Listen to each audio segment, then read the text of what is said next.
If someone handed you $4 million and told you to buy one car, what would you pick? For most people, the answer would be a Bugatti Chiron Pur Sport, a hand-built, 1,500 horsepower ballistic missile wrapped in carbon fiber and French prestige. Now imagine buying one that had been totaled, watching the manufacturer try to erase it from existence, and then fixing it anyway in your garden shed. That is exactly what happened, and it broke the internet. When Matt Armstrong pulled a salt-crusted, crumpled Bugatti Chiron Pur Sport out of a Florida storage facility, he didn't just buy a salvage car. He walked into a fight with the most exclusive automotive brand on the planet. This isn't your standard, I fixed a crashed supercar story. This is a direct collision between a self-taught mechanic from Leicester, England, and a billion-dollar fortress in Molsheim, France, where the idea of an uncertified human touching a W16 engine is treated as something close to a criminal offense. Matt Armstrong didn't stumble into this world by accident. He built his reputation and his 6 million subscriber channel by doing the one thing premium brands spend fortunes trying to prevent: showing people what is actually inside these cars. He started with crashed Lamborghinis, then a flood-damaged Rolls-Royce, a wrecked Porsche GT3 RS. Each project followed the same formula: buy the wreck that the industry wants crushed, fix it with grit and ingenuity, and broadcast every honest, terrifying, occasionally hilarious moment to the world. His father, Tony Armstrong, known to the community as Dad Strong, has been alongside him for most of it. The mechanical intuition Matt displays didn't come from a trade school. It came from a grease-stained garage floor in the East Midlands. His brand, HWBT, hard work beats talent, isn't just a merchandise line.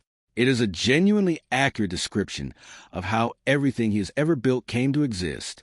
But the Chiron was a different beast entirely. Nothing in his career had prepared him for the war that was coming. Bugatti's response to the project was swift, surgical, and designed to be permanent. They didn't just decline to sell replacement parts. They blacklisted the cars entirely. That is a digital death sentence. With a single database entry, Bugatti ensured that no authorized dealership anywhere on Earth could sell Matt so much as a replacement wiper blade. The official logic was clear. A Chiron Pur Sport travels at 260 miles per hour. At those speeds, an improperly repaired carbon fiber monocoque or misaligned airbag isn't just a warranty issue. It is a fatality waiting to happen. But Bugatti's move didn't kill the project. It made it the most watched automotive series on YouTube. The confrontation escalated when mate Rimac, CEO of Bugatti Rimac and one of the most respected engineers in the hypercar world, chose to address the situation personally, not through a legal team, but directly on social media. Rimac walked through the engineering realities that made him uneasy, and one example stood out above all others. During cold weather testing at minus 20 degrees Celsius, Bugatti's engineers had discovered that the leather on the dashboard could stiffen enough to deflect an inflating airbag away from the passenger's head and into their chest. The fix required a proprietary process of thinning the leather from the inside, something that simply cannot be replicated in a private workshop. Rimac's point wasn't arrogance. It was physics. He also addressed a viral outrage over Bugatti's parts pricing, clarifying that while a single headlight does cost around £60,000, that figure reflects tens of millions in research and development, not corporate greed. His tone was measured, his concern appeared genuine, and his offer to help was real. A heavily discounted factory repair, rumored to be in the region of £600,000 to £700,000, with the car shipped to Molsheim for a certified rebuild. It was a peace treaty dressed as a quote. Matt and the car's owner, Alex Gomez, turned it down because a car quietly fixed in France by men in white coats is a press release. A total Bugatti dragged back from the dead in a British workshop with 6 million people watching his history. Bugatti's technical blockade was designed to be insurmountable. By locking the car's VIN and withholding proprietary software required to communicate with the engine control units, they expected the Chiron to remain a very expensive, very heavy piece of sculpture. What they did not account for was Matt Armstrong with a 3D scanner. When the aluminium gearbox mounts were found to have been ripped completely free from the transmission housing, damage that Bugatti had classified as a total loss, Matt's team didn't order a replacement. They scanned the shattered components, converted the geometry into a C80 model, and had bespoke structural parts CNC machined from solid billet. It was a digital jailbreak of a 4 million-pound car. Then came the discovery that Bugatti's marketing department would rather you never knew about. As Matt worked deeper into the wreckage, he found that several sensors, the starter motor, and elements of the airbag system shared part numbers, or at least identical underlying architecture, with components found in standard Volkswagen Group vehicles. Audi, Skoda, everyday production cars you pass on your morning commute. By cross-referencing those part numbers through publicly available catalogs, he sourced functional replacements at a fraction of the blacklisted Bugatti price.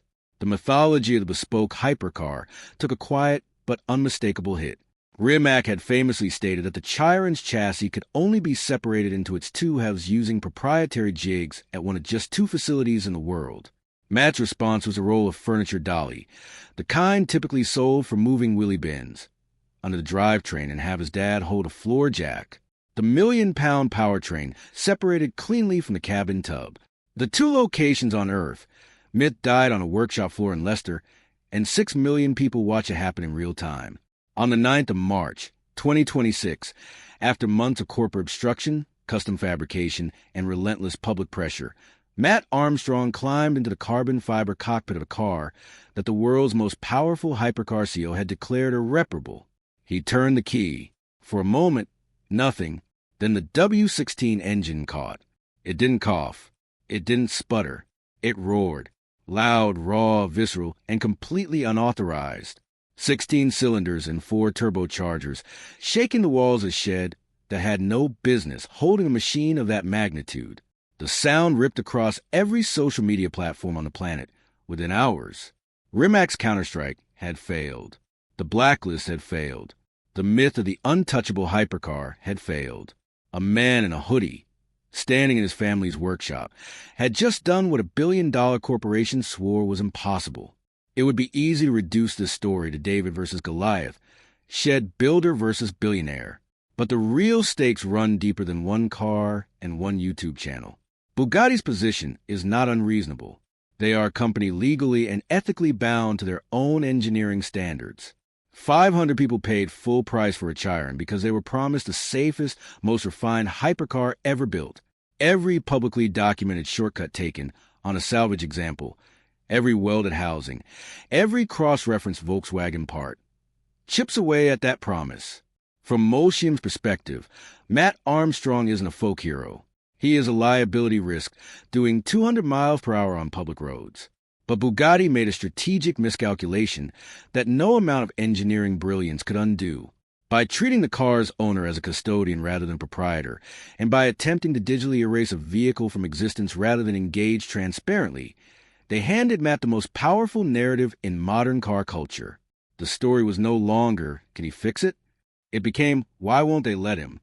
And in the court of public opinion, that question has only one answer, and it is not the one Bugatti wanted.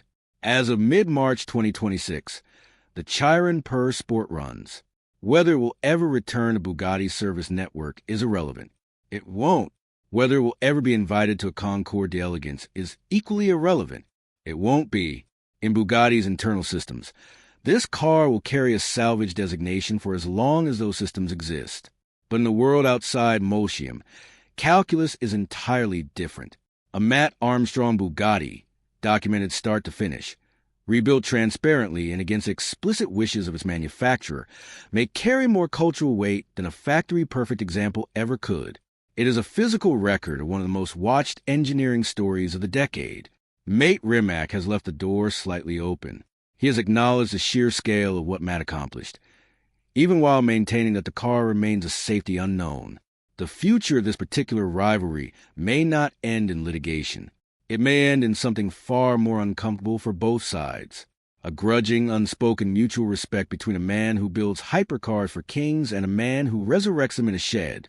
What that roaring W16 proved on March the 9th is not that Bugatti's engineering is overrated. It is the opposite. The engineering is so extraordinary that even a heavily crashed, blacklisted, workshop rebuilt example can be coaxed back to life by a determined man